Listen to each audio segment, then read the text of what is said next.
రాబోయే ఎన్నికల్లో తెలంగాణ రాష్ట్రంలో మళ్లీ బీఆర్ఎస్ విజయం సాధించి ప్రభుత్వం ఏర్పాటు చేస్తుందని బీఆర్ఎస్ వర్కింగ్ ప్రెసిడెంట్ మాజీ మంత్రి కేటీఆర్ అన్నారు. వేములవాడలో జరిగిన నియోజకవర్గ స్థాయి ముఖ్య కార్యకర్తల సమావేశంలో కేటీఆర్ పాల్గొన్నారు. ఈ సందర్భంగా ఆయన మాట్లాడుతూ తెలంగాణ రాష్ట్ర సాధన కోసం ఒకే ఒక్కడు కేసీఆర్ ఆనాడు బయటకు వచ్చాడని, అందరినీ కలుపుకుని తెలంగాణ రాష్ట్రాన్ని సాధించారని తెలిపారు. తెలంగాణలో త్వరలో ఓటర్ జాబితా సవరణ కార్యక్రమాన్ని ఇంటింటికి అధికారులు వచ్చి చనిపోయిన వారి ఓటు తొలగిస్తారని, 2 చోట్ల ఓటు ఉంటే కూడా తొలగిస్తారని, బీఆర్ఎస్ బూత్ కార్యకర్తలు ప్రతి ఇల్లు తిరిగి పరిశీలించాలని, ఉన్నవాళ్లు ఓట్లు తొలగించకుండా చూడాలని కార్యకర్తలు సూచించారు. వేములవాడ నియోజకవర్గంలో చెలమడి లక్ష్మీనరసింహారావు గెలవాలంటే బూత్ కార్యకర్తలు మన ఓట్లు పోకుండా చూడాలని, వచ్చే ఎన్నికల్లో వేములవాడలో పక్కా చెలమడి లక్ష్మీనరసింహారావు గెలుస్తారని అన్నారు. వ్యవసాయం, విద్య, వైద్యంలో రేవంత్ సర్కార్ ప్రజలను ఎలా మోసం చేసిందనే అంశంపై పార్టీ సమావేశాలు ఏర్పాటు చేస్తుందని, బీఆర్ఎస్ పార్టీ సభ్యత్వాలు కూడా త్వరలో చేయబోతున్నామని అన్నారు. రేవంత్ రెడ్డి సర్కార్ 100 రోజుల్లో 6 గ్యారంటీలు అమలు చేస్తామని ప్రజలను మోసం చేసిందని, రైతు బంధు బంద్ చేసి రాహుల్ బంద్ తెచ్చిందని విమర్శించారు.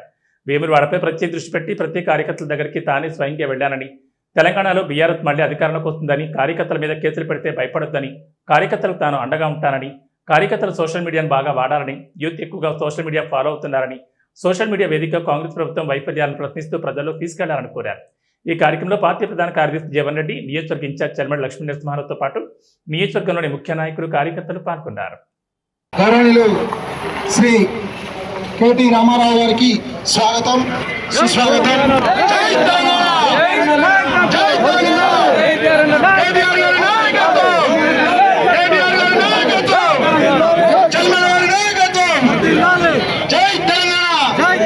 కేసీఆర్ గారి నాయకత్వం.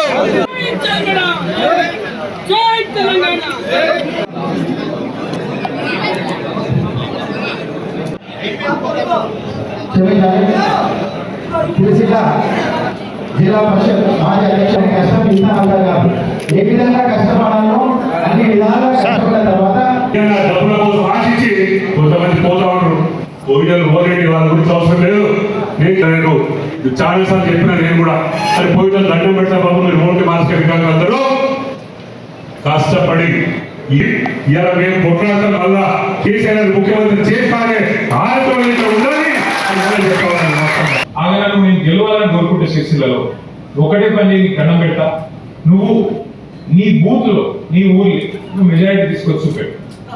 నీ బూత్ కాదు, నువ్వు ఎంత పెద్ద నాయకుడు, మన జెడ్పీటీసీగా, ఎంపీపీగా, లేకపోతే ఇంకోటిగా 262 బూత్లలో అయినా ఏ బూత్లో ఆ బూత్లో నేను మా పార్టీకి, మా కేసీఆర్ గారిని గెలిపిస్తా, మా బూత్లో నేను మెజారిటీ ఇస్తా అంటున్నా. మీరు పెద్ద నేను పక్కూరికి పోయి పని చేస్తా, పక్క మండలం పోయి పని చేస్తా, వేములవాడ పట్టణం అంతా బాగా చుట్టాలని గాఢ నమ్ముతా, అది ఊర్లో పక్కా మెజారిటీ వస్తుంది. ఒక్క ఓటన్నా అవతల పార్టీల కంటే నా బూత్ లో ఒక్క ఓటన్నా ఎక్కువ మెజారిటీ ఇస్తాను కంపల్సరీ నువ్వు అనుకున్నాక అప్పుడు నువ్వు మంచిగా చెల్ల దులుపు, వేములవాడ వాడు, కరీంనగర్, సిరిసిల్ల ఎక్కడికంటే అడిపో.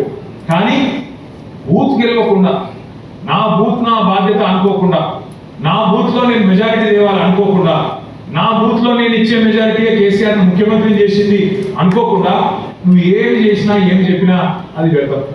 కూర్చున్న కాడ ముచ్చట్లు చెప్పు, అలాగే చెట్ల మీద ఇస్తాకులు కూర్చున్నట్టు చెప్పుడు అసలే చెప్పచ్చు. కానీ గెలవాలంటే ముందు నీ బూత్ లో మెజారిటీ రావాలి.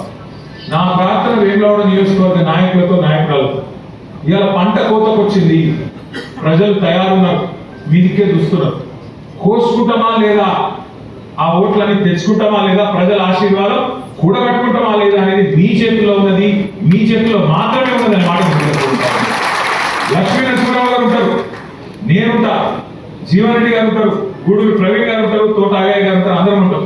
మేము వచ్చి చెప్తాం, అప్పుడప్పుడు చుట్టూ కలుస్తాం, 4 ఫోటోలు దిగుతాం, 4 ముచ్చట్లు చెప్తాం, పిలిస్తే వస్తాం, మీటింగ్ లో మాట్లాడిపోతాం. కానీ అందరికీ మంచిగా తీసుకుపోయి దీన్ని మంచిగా అలమారులో పెట్టుకుని మళ్ళీ తీసుకుపోయి